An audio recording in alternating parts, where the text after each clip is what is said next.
Hello everybody, my name is Neacsu and welcome to my channel. Today I'm going to show you how to align layers in Photoshop fast. Let's get started.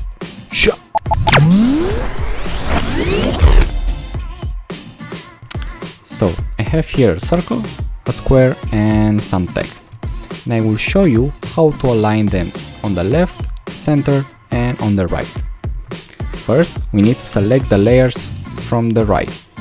To do that, I will press and hold Ctrl and click on each layers that I want to select. Okay? In my case, I want all of 3.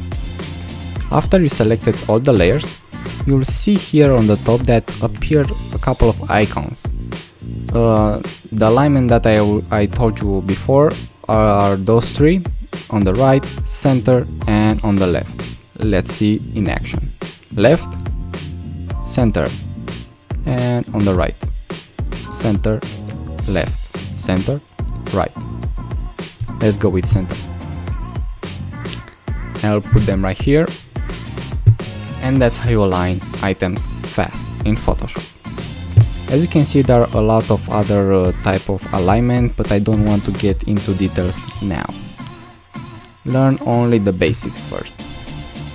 See you next time.